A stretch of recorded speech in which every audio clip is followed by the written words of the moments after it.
Bom dia pessoal, tudo bem? Estamos aqui mais uma vez com as nossas lives e esperando o pessoal chegar, como sempre. Nós chegando devagarinho e hoje o tema é uma pergunta, né? Tentando responder a pergunta: por que as recomendações mudam toda hora? Por que toda hora isso pode, depois isso não pode? Isso faz bem, depois isso faz mal, né? Então, tentar explicar para vocês um pouquinho aí por que muitas vezes as recomendações mudam e tem que mudar mesmo, né? Então vamos esperar aqui um pouquinho. Janice já tá aí, bom dia. Esperando só chegar mais gente. Tá um friozinho. Eu tenho que arrumar um outro lugar para gravar essas lives aqui, porque gravar aqui fora, apesar de ser legal, começando o inverno daqui a pouco, tá ficando frio. Ou então tem que me agasalhar mais. Tô colocando um casaco aqui. Que bom, pessoal entrando. Nutrissura, Ivonete, bom dia. Minhas experiências, Lúcia, tudo bem? Tá me ouvindo direitinho? Tá todo mundo me ouvindo? Dá um ok aí, que aí a gente começa. Eu acho que já dá pra começar.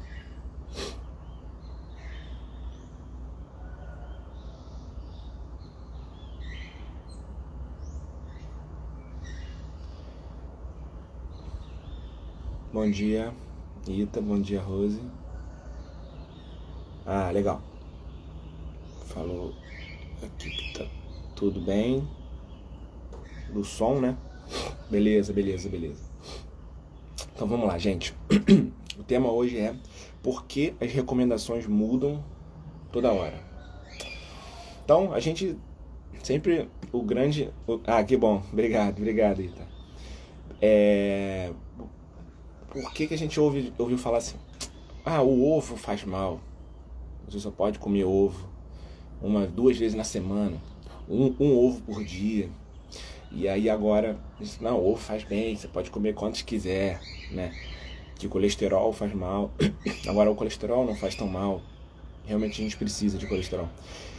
Ou então, antigamente, não, você tem que comer a margarina, a Becel, a Qualy, Becel pro coração, aprovada pelos cardiologistas, né? Tinha lá um selo da Sociedade de Cardiologia.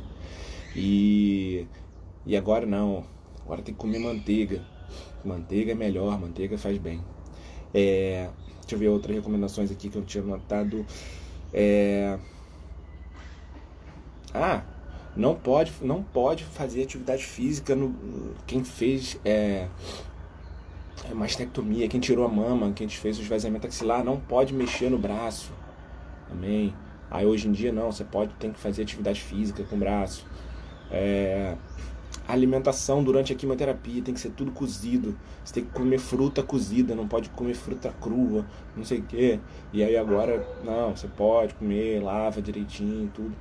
Mas, gente, mudou tudo, né? Aliás, toda hora tudo muda, né? Então, por quê? Mais ou menos isso, tem esses fatores todos. ITAG 72. Tem questão de marketing e tem questão de novas pesquisas. A ciência de saúde, né, na área da saúde, não é uma ciência exata, assim como a matemática, por exemplo. Eu diria até que a física, apesar de a gente acha que a física é uma ciência exata, mas a física ela às vezes muda, às vezes descobre novos elementos, descobre novas propriedades da matéria, descobre outras coisas que às vezes mudam um pouco a física. A física clássica não muda, mas a física mais profunda, física quântica, física dos planetas, né, a astrofísica, às vezes ela muda, né? E na ciência da saúde não seria diferente, porque a individualidade biológica de cada pessoa e tudo isso vai mudando, né? A gente não conhece muito pouco do nosso corpo, apesar de conhecer bastante. Então, por que muda? Primeiro, tem vários fatores. Vou falar para vocês alguns fatores. O primeiro é que muitas dessas recomendações são baseadas em uma coisa que a gente fala que é plausibilidade biológica. Ou seja, conhece nas pesquisas, né, conhece assim, o mecanismo de ação de certas coisas. Então, por exemplo,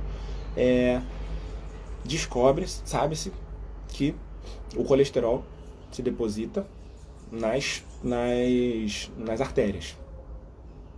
Então, por lógica, o que se pensa? Não se come colesterol, porque ele vai se depositar nas artérias. E aí, só que você não tem estudo para saber se é exatamente o colesterol ali que vai se depositar nas artérias ou se é alguma outra coisa que se vai se transformar em colesterol no corpo. Você não sabe, é só uma lógica ali, um raciocínio muito bobo e simples, né? Colesterol na artéria, então vou parar de comer colesterol. E aí, só que aí vem as sociedades médicas com os especialistas e fazem consensos. Nem sempre, quando existe um consenso entre os especialistas, esse consenso é verdadeiro. Porque quando a gente estuda a fundo os consensos, tem os graus de recomendação. E aí tem grau 1, 2, 3, 4, e tem os graus de recomendação que é a opinião de especialista.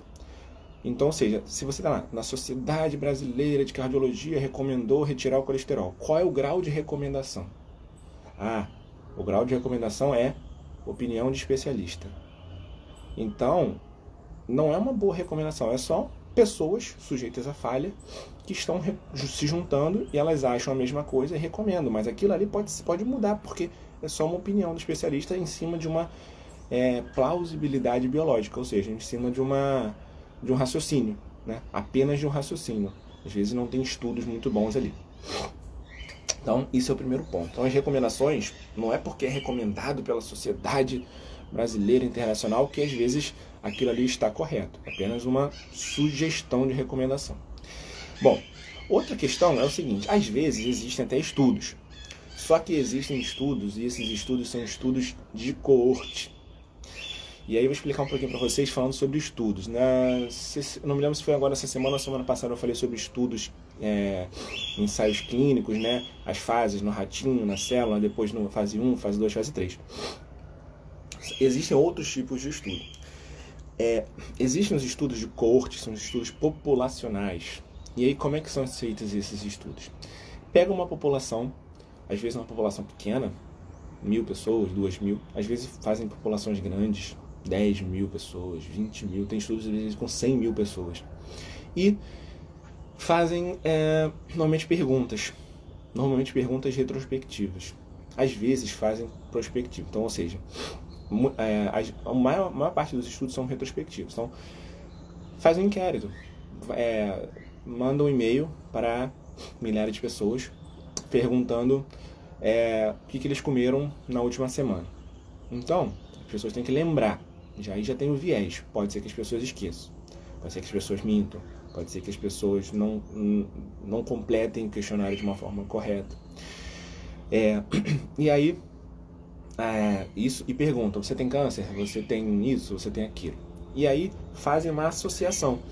A maioria das pessoas que tiveram câncer responderam que comiam, tomavam café da manhã 7 horas da manhã. Então você vai descobrir uma correlação. Só que tem uma frase máxima ali na ciência que é: correlação não implica em causalidade. Ou seja, o fato de a maioria das pessoas que tiveram câncer, estou falando um exemplo aqui, hipótese, tá? O fato de a maioria das pessoas que tiveram câncer comem às 7 horas da manhã não quer dizer agora que se todo mundo comer às 7 horas da manhã vai ter câncer. Foi só uma coisa que foi encontrada ali por acaso, né? Só que muitas vezes as recomendações são baseadas nesses achados, nessas correlações. Então às vezes você tem lá, a sociedade recomendou que você não deve comer às 7 horas da manhã. Mas por quê? Porque num estudo encontrou correlação, mas não tem causa. Às vezes isso não é causa. Sabe por quê? Tem um estudo clássico, uma correlação clássica, que é falsa. É o seguinte, tomar café está relacionado a câncer de pulmão. Aí você fica tentando entender por que se tomar café causa câncer de pulmão. O que tem a ver o café no pulmão, né? Está correlacionado. Então todo mundo deve parar de tomar café para não ter câncer de pulmão? Não, não tem nada a ver. Na verdade, é porque quase todas as pessoas que fumam bebem café. Então, a causa não é o fato de beber café. A causa é o fato da pessoa fumar e beber café. E aí o tabagismo que vai causar o câncer de pulmão. Então, o fato de duas coisas estarem correlacionadas, né, não quer dizer que elas são a causa. Então, se você fazer uma pergunta para 10 mil pessoas, você toma café? Toma. Você tem câncer de pulmão? Tem ou não? Você vai encontrar uma correlação entre o café e o câncer de pulmão. Mas você não perguntou a pergunta direita que você deveria perguntar, se a pessoa fuma também, né? Então, às vezes, esses estudos que encontram correlação, eles não encontram causalidade. Isso é um grande erro, uma armadilha muito comum dos estudos. Então, para que servem esses estudos? Esses estudos são muito bons. Eles servem para gerar ideias, hipóteses. Olha, se tomar café causa câncer de pulmão, está relacionado com câncer de pulmão, vamos investigar mais por quê? Então vamos investigar as pessoas que tomam café, quais são os hábitos dela. Será que ela não tem algum hábito que está mais relacionado ao câncer de pulmão do que só o café? E aí vamos estudar, vamos fazer pesquisa, vamos tirar sangue das pessoas que tomam café e tiveram câncer de pulmão. E aí você parte para um caminho de investigação. Mas você não deve tirar conclusões precipitadas em estudos de investigação, assim, de coorte. Tanto retrospectiva, né, quando desse tipo, quando você faz uma pergunta para as pessoas e elas têm que lembrar. Também tem estudos de coorte prospectivo, ou seja, você pega 10 mil pessoas que moram numa cidade, uma coisa assim, e você vai acompanhá-las durante 10 anos, durante 20 anos. E aí você vai de 6 em 6 meses perguntando os hábitos dela, e de 6 em 6 meses perguntando se elas têm doença. Esse estudo é melhor, porque as pessoas podem ir lembrando, você vai acompanhando as pessoas ao longo, você não precisa de lembrança, né? Ela é um estudo que vai para frente, vai andando para frente ao longo do tempo. Mas ainda assim é um estudo de correlação, não é um estudo de causalidade. E aí o que isso tem a ver com a... Isso, já era um estudo mais profundo, isso aí. E o que isso tem a ver com o que eu estou falando aqui, né, de recomendações? Porque a maioria das recomendações são estudos de correlação, não de causalidade. Então, os estudos que recomendavam a gente parar de comer ovo, né, parar de comer manteiga, eram todos estudos de correlação. Só que o que acontece? A ciência evolui. E aí a gente depois, com o tempo, às vezes, consegue fazer os estudos que a gente fala de ensaios clínicos. Como é que são os ensaios clínicos? São aqueles estudos que você vai pegar 2 grupos de pacientes, um grupo vai comer ovo e o outro grupo não vai comer ovo. E aí você vai conseguir comparar um grupo com outro grupo. E aí sim você consegue comparar. Comparando, você consegue chegar numa conclusão. Se aquele grupo que não comeu ovo teve mais problema do que aquele grupo que comeu ovo. Dando um exemplo, né? Então, quando você faz estudos comparativos de 2 grupos, às vezes 3 grupos, você tem conclusões melhores do que estudos que você só faz uma pergunta assim e faz uma correlação. Você consegue chegar à causalidade melhor. Esses estudos também têm seus vieses, também não são perfeitos, mas são poucos melhores. Mas qual é o problema? Principalmente na ciência comportamental, ou seja, na ciência de nutrição, na ciência de atividade física, né? Nas recomendações, nesse tipo de recomendação. Porque você não consegue controlar tudo, né? É diferente de você fazer um estudo de medicamento, que você pega 2 grupos, e num grupo você dá o remédio e no outro grupo não dá o remédio. É só o remédio ali que está agindo. Agora, num estudo de alimentação, por exemplo... No estudo de alimentação, por exemplo, se você não vai comer ovo e você vai comer ovo. Mas às vezes a pessoa que está comendo ovo come pessimamente mal. Pessimamente mal ficou ruim, né? Come pessimamente. E na outra pessoa que não está comendo ovo come melhor, no geral. Então é difícil você controlar todos os fatores que podem influenciar na saúde. Então são estudos difíceis de fazer. esse tipo de estudo dentro desse tipo de ciência, né? Nutricional, de atividade física, ciência comportamental. Então, a gente fica à mercê desse tipo de estudo, e aí a gente fica muito na questão da prática, né? A gente vai testando no indivíduo, né? Bom, comer ovo faz mal? Então vamos tirar o ovo aqui para ver. Ah, eu tô bem com ovo. Ah, então eu posso comer. Não, eu tô mal, não posso. Ah, leite faz mal? Talvez faça, mas tua saúde tá boa como tomando leite? Então você toma. Ah, não, eu tirei o leite e fiquei melhor, então para você tira. Então às vezes a gente tem que ir na tentativa e erro. Por isso que dentro da oncologia integrativa, não é um remédio assim, e curou, e melhorou a raiz do problema. Muitas vezes é tentativa e erro. Vamos tentar tirar nessa consulta isso, aquilo. Vamos tentar introduzir isso. Aí você introduz. E aí você acompanha durante 1 mês, 2 meses, 3 meses. Melhorou, os exames melhoraram. Os exames não melhoraram. Vamos tentar trocar outra estratégia, outra alternativa. Porque não é uma ciência exata. A gente vai tentando seguir as recomendações e os estudos. E a ciência vai avançando, vai trazendo informações novas pra gente. Às vezes as informações novas contradizem as informações antigas. Mas se é uma informação nova de qualidade, a gente pode ter um pouco mais de segurança de mudar o pensamento que a gente tinha. Tá? Então, os estudos vão ficando mais modernos, vão ficando melhores. Às vezes, os estudos, essas ideias assim, de tira isso, tira aquilo, se faz bem, se faz mal, começa nesses estudos que a gente fala de estudos populacionais, né? Estudos de coorte. E vão avançando para os ensaios clínicos. Então a gente começa a recomendação no estudo de coorte e depois, daqui a anos, vem os estudos clínicos e aí a gente troca as recomendações porque os estudos clínicos são melhores, né? A gente não tem problema nenhum em mudar, né? Então a ciência não tem vergonha, a ciência não tem pudor ali em mudar, em dizer que mudou, né? Só que, às vezes, tem a outra questão que acho que foi a Ita que falou, questão do marketing, né? Aí a gente chega num outro ponto. Primeiro tem o marketing, não é marketing, mas notícia, né? Primeiro que a gente quer vender notícia.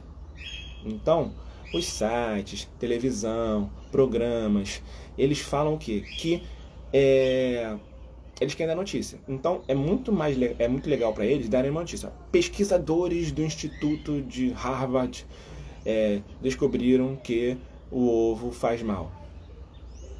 Entendeu? Só que, se você for olhar o estudo, é um estudo na maioria das vezes, de coorte, né? Estudo populacional. Esses estudos só encontram correlação, mas não quer dizer que uma coisa é causa da outra. Tá? São duas coisas correlacionadas. E só que vira notícia, né? Isso vira notícia. E aí depois, daqui a 1 mês, tem um outro estudo que faz a mesma pesquisa com outro grupo de pessoas e o que encontra? Que não tem correlação. Estudo mostra que comer ovo não tem correlação com câncer. E aí sai outra notícia. Aí as pessoas ficam malucas, né? Gente, qual que é o certo? O certo não é nenhum dos dois. O certo não é nenhum dos dois, porque são estudos preliminares. São estudos de correlação, né? Uma coisa está relacionada à outra, mas não quer dizer que são a causa. São só um dado que foi encontrado. E aí, como falaram aqui mais cedo também, aí tem que partir para estudos mais profundos a partir daquele dado que foi encontrado, né? Vou explicar uma coisa mais profunda. Às vezes, nesses estudos de correlação, você consegue tirar conclusões, mas só quando a correlação é muito profunda. Por exemplo, ninguém fez um estudo falando assim, 1000 pessoas vão fumar durante 30 anos e 1000 pessoas não vão fumar durante 30 anos e vamos ver quem vai ter câncer e quem não vai ter câncer. Porque a gente achava que fumar fazia mal, já achava. Só que aí como é que chegou à conclusão de que fumar fazia mal? Quando a correlação foi muito alta. Fizeram esses estudos de correlação, né, de populacional, e viu que a chance de uma pessoa que fumava tinha câncer de pulmão era muito, mas muito, muito, muito, muito alta. Tipo 400, 500, 600% mais. Quando a correlação é muito, muito, muito, muito, muito forte, você consegue pensar que aquilo é a causa. Tá? Mas na maioria das vezes, nesses estudos de alimentação, atividade física, de qualquer coisa, de comportamento, a correlação que é encontrada é pequena. Se aumenta ali em 30%, aumenta em 40% a chance, né, de desenvolver. Então não é uma coisa muito absurda. Quando você encontra uma correlação absurda, né, você aí sim você consegue até pensar que aquilo é a causa, mesmo sem ter um estudo de testar dois grupos, um tira, outro não tira. Um usa, o outro não usa. Então tem essa questão da mídia propagar notícias para vender notícias de estudos fracos, às vezes estudos de má qualidade, às vezes estudos grandes, às vezes estudos de 100 mil pessoas, mas ainda assim são estudos de correlação. E às vezes a correlação encontrada é uma correlação fraca. Vamos lá. Tomar suco verde aumenta a chance diminui a chance de desenvolver câncer de mama, mas diminui a chance em 10%, em 5%. Então, tomar suco verde diminui a chance de ter câncer de mama? Não sei, foi encontrada uma correlação. Mas, o que acontece? Muitas vezes essa correlação, por exemplo, quem toma suco verde é a pessoa que tem melhores hábitos de saúde, uma pessoa que faz atividade física, que se preocupa com a alimentação, vai ao médico toda hora, né? Então, por exemplo, os estudos de carne. Pessoas que comem carne vermelha têm maior chance de desenvolver câncer. Só que qual é a recomendação? Não comer carne vermelha. Então quem come carne vermelha é a pessoa que não se preocupa mais com a alimentação. Não se preocupa com a alimentação, não se preocupa com a saúde. Então será que o problema é a carne vermelha ou é o fato de que pessoas que comem carne vermelha têm menos preocupação com a saúde? Deu pra entender? Então assim, às vezes pode ser um pouco mais complexo de entender. Depois vocês vão botando aí o que vocês não entenderam que eu vou explicando. Mas esses estudos de relacionar as coisas não são necessariamente a causa. Por exemplo, às vezes a causa do problema não é a carne vermelha. Às vezes o problema é uma má alimentação toda, maus hábitos de saúde. Às vezes a pessoa que come muita carne vermelha fuma também, né? Então, não quer dizer que exatamente a carne vermelha que causa câncer. Mas tá lá nas recomendações, né? E a gente segue. Tô falando muito do ovo aqui, que fica fácil, tá, gente? Mas eu não tô dando nenhuma recomendação hoje não, tá? Só tô dando exemplos aqui dos estudos, tá? Outra questão é a mídia. A mídia não, o marketing, né? O que acontece? Muitos desses estudos são patrocinados pelas indústrias, né? Porque você não consegue encontrar, às vezes você não consegue financiamento para patrocinar esses estudos, que são caros, né? Eu já falei na outra live falando sobre estudos, os estudos são caros. E muitos desses estudos são patrocinados pelas indústrias, né? Então, na década de 70, muitos estudos que falavam que a gente tinha que parar de comer colesterol fazia mal, foram patrocinados pela indústria do açúcar americana. E aí, se você não come a gordura como fonte de energia, você vai consumir o carboidrato como fonte de energia. Então, o principal carboidrato refinado que temos hoje em dia é o açúcar. Então, por isso que virou tudo com açúcar, né? Tudo com farinha de trigo, tudo com açúcar. Porque a indústria patrocinou estudos que falavam que as coisas com gordura faziam mal. Então você come tudo sem gordura, então você tem que tacar açúcar. E tudo sem colesterol. Então se eu tiro o colesterol, como é que eu vou ter gordura no alimento? E aí a indústria inventou uma gordura que não tem colesterol, que é a gordura vegetal, hidrogenada. Ou seja, a indústria criou um problema, que era ninguém pode comer colesterol, e criou uma solução, que eu criei aqui a gordura vegetal hidrogenada. E aí passou a vender gordura vegetal hidrogenada nas margarinas, nos alimentos industrializados, tudo com gordura vegetal hidrogenada. Então também tem isso. O nome disso é conflitos de interesse, né? Às vezes os estudos eles têm conflitos de interesse. Às vezes os estudos são patrocinados, né? Os estudos fazem perguntas que são perguntas que você já quer uma resposta para poder já entrar com um produto. Então também tem isso. Então a gente tem que ser muito prudente nas recomendações. Às vezes até a gente médico cai nessas recomendações, é difícil não cair. Tem que estar muito atento, a gente tem que ouvir a recomendação, olhar a fundo, ler o papel, ler onde saiu o artigo que recomendava, tentar entender e ser crítico, né? Não, essa recomendação está bem feita. Não, essa recomendação aqui tem falhas. Essa recomendação aqui foi patrocinada pela indústria, pela Coca-Cola. Essa aqui foi patrocinada pela indústria da Monsanto, a indústria dos agrotóxicos, por exemplo, né? Então, a gente tem que ter muito olhar crítico quanto a isso, né?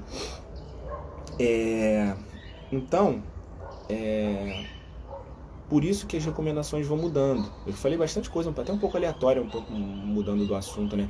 Por que as recomendações mudam. Mas, por causa disso tudo, né? Os estudos vão avançando. Primeiro, normalmente os estudos são de coorte, né? Populacionais, aí a gente que gera uma ideia, que aí as recomendações começam por essas ideias, mas não tem relação de causa. Aí depois muito tempo depois vem os estudos que tentam estabelecer se aquilo ali que é realmente uma causa, e aí encontra-se, não era causa, aquilo que a gente achava que era causa não era causa, porque era só um dado ao acaso, né? E aí, às vezes, quando encontra esses estudos, vem a marketing em cima, vem as notícias, e esses estudos não são muito bons, e às vezes vem a indústria, já que encontrou aquela correlação, a indústria vem em cima, então vou fazer um artigo, um produto aqui que está seguindo aquela recomendação. Só que aí depois vem o estudo que muda aquela recomendação, aí a indústria já testou o marketing em cima e aquilo já ficou dentro da cabeça das pessoas, né? Então, é isso, é muita coisa, mas a ciência sempre evolui. Não se assustem se um dia as coisas mudarem, né? Porque a ciência está evoluindo. O que vocês têm que tentar estar sempre atentas às mudanças. E também, nem toda novidade é boa. Então também vocês ouvem muito, né? Um novo alimento, aí tem essas... um exemplo, esses sal rosas da vida, essas quinoas da vida. Agora todo mundo come quinoa, agora todo mundo usa sal rosa, agora todo mundo usa, sei lá, enfim, né? Isso realmente é bom? Às vezes é só mais um produto mais caro. Às vezes é bom, mas é caro demais. E às vezes você tem substitutos mais baratos, mais saudáveis. Às vezes o alimento caro é bom, às vezes a novidade é boa, mas é desnecessária. Às vezes a novidade nem é boa. Às vezes a novidade veio da indústria farmacêutica, principalmente por causa principalmente os industrializados, né? Então, não sei o que, aqui é novo produto fit, não sei o que não tem isso. Às vezes não tem isso, não tem um negócio, mas tem outro que faz mal também, né? Então, gente, como é que a gente vai resolver esse quebra-cabeça maluco dentro da cabeça? Buscando ajuda profissional, lógico, né? Profissional que estuda também, porque os médicos às vezes não só estuda aquela ali, por exemplo, se ela vai num cardiologista, ele vai estudar o medicamento do coração, né? Mas às vezes essas recomendações assim não vai saber. Não, tem que estudar, alguém que estuda hábitos de vida, tem que procurar alguém que estuda hábitos de vida, né? Um médico integrativo, um médico funcional, que às vezes a gente está um pouco mais antenado nessas coisas de estilo de vida, de alimentação, de atividade física, né? Pode fazer agachamento, não pode fazer agachamento, né? Tem pessoa da época que não podia agachar, passar o agachamento de 90 graus do joelho, senão machucava o joelho. Aí, poxa, agora a gente sabe que não, agachar fundo é muito bom, você agachar lá passar do joelho é muito bom. Você melhora até o joelho, só que tem que ter supervisão, calcanhar, não pode levantar, tudo isso. Então, assim, todas as recomendações, até de atividade física, mudam, né? Então, você tem que fazer caminhada. Recomendações agora não é só caminhada, vale a pena fazer mais intenso. Tudo isso muda. Não estou falando muito de alimentação, mas qualquer atividade, qualquer coisa também muda. Então, tem que procurar um profissional que esteja estudando bastante nisso e sempre desconfiar, né? Sempre procurar desconfiar das novidades, das modas e porque é bem complexo mesmo aí, como você está falando. Gente, eu tenho a impressão de que esse tema ficou um pouco confuso, não sei, o que vocês acharam? Coloca aí, se tiverem dúvida, escreva nos comentários que eu explico, tá? Mas eu tentei explicar o máximo para vocês aí essa questão desses estudos que fazem só correlação, não só a causa, e por que a gente tira conclusões precipitadas a partir desses estudos de correlação, e no restante eu acho que foi mais tranquilo. Vamos ver as perguntas aqui, deixa eu ver que horas são. Meu Deus, 7 e 6, falei demais, eu gosto de falar desse assunto. Vamos lá. Bom dia para todo mundo que tá aí, gente, bastante gente. Hoje, eu acho que as sextas-feiras dá mais gente, não sei porquê, né? Se vocês estão mais dispostas ou acordam mais cedo na sexta-feira, não sei. Vamos lá. Bom dia, Maria Dolores. Eu não tô conseguindo passar aqui, meu Deus, peraí. Agora sim. Bom dia, Andréia. Todo mundo deu bom dia aqui. Gera estudos mais profundos, aí isso eu respondi. Ai, meu Deus. Qual o tema da live? Eu espero que você tenha pego o tema da live, né? Porque as recomendações mudam. Tá, Sônia? Bom dia a todos. Ih, a Pri entrou, nem vi. Bom dia. A genética tem influência? Não, a gente não tá falando de genética aqui não. Genética não tem nada a ver com isso. Porque quando você fala de genética, você fala muito da pessoa, indivíduo. A gente está falando de população, de estudos que vão gerar recomendações, né? Então, a genética não tem tanta influência assim, né? Porque a genética é mais uma coisa individual de cada pessoa, tá? Eu tomo suco verde, na hora que eu falei de suco verde, né? Acabei de tomar suco verde, só vim beber depois que me canso de mão. Eu não tô falando que suco verde é bom ou ruim não, tá? Eu só dei um exemplo do suco verde, um exemplo de hipótese aqui que eu inventei na hora, tá? O ovo também. A Sônia teve o estômago inteiro retirado por causa do câncer. Eu me lembro que você já falou. Tereza, foi o meu caso, a má alimentação, porque na minha família não tinha ninguém com câncer. Fiz um mapeamento genético, não tem mutações. Isso sim, isso a gente sabe que o estilo de vida por exemplo, só a obesidade está relacionada com 13 cânceres. Hoje em dia se acredita que a genética influencia ali em torno de 5 a 10% dos cânceres. O resto é praticamente estilo de vida. Por isso que dentro da oncologia integrativa eu prego da gente mudar estilo de vida. E quando eu falo na oncologia integrativa, muitas pessoas têm me perguntado e tem vindo com uma dúvida, uma ideia diferente, né? As pessoas acham que eu faço só nutrição, né? E não. Por isso que eu tenho a nutricionista comigo, né? Nesse projeto. Apesar de eu ser nutrólogo. Na oncologia integrativa a gente faz mudanças de estilo de vida. Que a alimentação é uma base importante. Eu diria até a principal base. Mas não é só estilo de vida. Não é só a alimentação. Então não é só consulta com nutrição, tá? Na consulta a gente perde 1 hora falando sobre como que foi a infância da pessoa, como que a pessoa viveu a sua vida, como que são os pensamentos dela, como que ela encara a doença, como que ela encara a vida, qual a religião, tudo isso, como que é a atividade física, se ela faz, se ela não faz, se ela nunca fez, o que ela gosta, como que são os pensamentos, como que são os relacionamentos, como que é a hidratação da pessoa, como que é o sono, se a pessoa dorme bem, dorme mal, tudo isso é oncologia integrativa, né? E depois a alimentação também. Então muitas pessoas têm essa dúvida, acham que me perguntam, quanto é que é a consulta de nutrição? Eu falei, não, gente, não é só nutrição. A saúde é muito mais do que só nutrição, tá? É muito mais do que só nutrição. Mas a nutrição é a base. A gente muda muita coisa na alimentação. Mas às vezes tem gente que não tem nem muito o que mudar na alimentação, mas tem que mudar nos hábitos. E aí a gente foca nos hábitos, não só na alimentação. E aí tem alimentos que ajudam a mudar os hábitos. E tem, às vezes, alguns suplementos que ajudam a mudar os hábitos. Mas o foco é a mudança do hábito, né? Um hábito de fumar, um hábito de beber, um hábito de dormir mal, dormir cedo, dormir tarde, um hábito de ser estressado, um hábito de ser ansioso. Então, é muito mais do que apenas a alimentação, certo? A Márcia adora suas explicações, obrigado.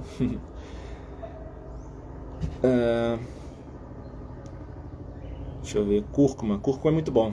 Cúrcuma é um bom alimento. Pode estar na moda, mas é um bom alimento nesse caso. É bem complexo, é. Ozonioterapia. Eu acho que eu não falei de ozonioterapia. Vou até anotar aqui. Qualquer coisa eu falo sobre ozônio. Eu não me lembro. Eu vou anotar. Mas ozônio não tem estudo em câncer. Eliana, ficou muito bom. Que bom. Que bom que vocês gostaram. Consegui acordar um pouquinho mais cedo, Gecilda, e acompanhar a live. Parabéns pelo tema, muito interessante, quanto as imagens foram abordar. Legal, obrigado aí pela opinião. Ótima live, obrigado, irmã. André, minha avó mora numa aldeia com 97 anos, saúde perfeita. Come do que planta. Pois é isso aí, André. É isso aí, esse é o segredo. Se a gente pudesse plantar, mas a gente não precisa plantar, a gente pode colher. A gente pode comprar, só comprar o que a gente plantaria, né? O que a gente colheria. Isso seria o ideal, né? Então é isso, gente. Já tá tarde, já tô me atrasando aqui com as minhas coisas. Mas queria agradecer a presença de todos aí nessa live, ótima, teve bastante gente, maravilha. Espero que vocês tenham gostado do tema. Se quiserem, assistam de novo, porque eu achei bem complexo. E deixe seus comentários aí embaixo se tiverem dúvidas nesse tema, assim, sobre recomendações, sobre estudo de correlação. Sempre que sai um estudo novo, vocês me mandam, né? Notícia de estudo, vocês me mandam. Aí eu sempre falo, esse estudo não foi bem feito, esse estudo não é um estudo forte. É sempre assim, gente. Na maioria das vezes é assim. Os grandes estudos, os bons estudos que trazem mudança, não saem na televisão. Eu sempre falo. Teve 2 semanas que teve o Congresso Mundial de Oncologia e nenhum estudo do Congresso que muda a prática saiu na televisão. Aí sai um estudo lá do brasileiro que saiu na revista lá sobre P53. Então, é isso. Enfim. Mas se vocês tiverem dúvidas, coloquem aí embaixo, tá? Ou então mandem no direct, naquela setinha ali embaixo, mandar mensagem. Bom, a gente voltamos a conseguir jogar a live pro YouTube, então essa live vai ficar lá no YouTube. Lara, pois é. É isso aí. Sônia, eu tô devendo falar sobre a glutamina pra você, tá? Já tá anotado aqui, só que eu tenho que separar algumas coisas pra falar. Acho que foi você que já pediu da outra vez, tá anotado. Mas a princípio não usa não, tá? E o que? A live vai ficar gravada aqui no IGTV, a live vai ficar gravada no YouTube. E segunda, quarta e sexta, 6h30 eu vou estar aí também, né? Sempre, trazendo os temas pra vocês. Mais o que, gente? Mais o que? Nomes pra live, se quiserem dar nomes, já peço sempre, mas se tiver gente nova aí, quiser dar ideia, sugestões de nome, eu acho que já tem quase mais um nome na cabeça, mas pode dar sugestão. E sugestões de temas também, se quiserem algum tema, alguma dúvida, igual a Sônia tá fazendo aí, pode mandar mensagem também que eu vou estar separando e aí eu trago para vocês aí o tema. Então manda mensagem no próprio vídeo, no direct também, tá?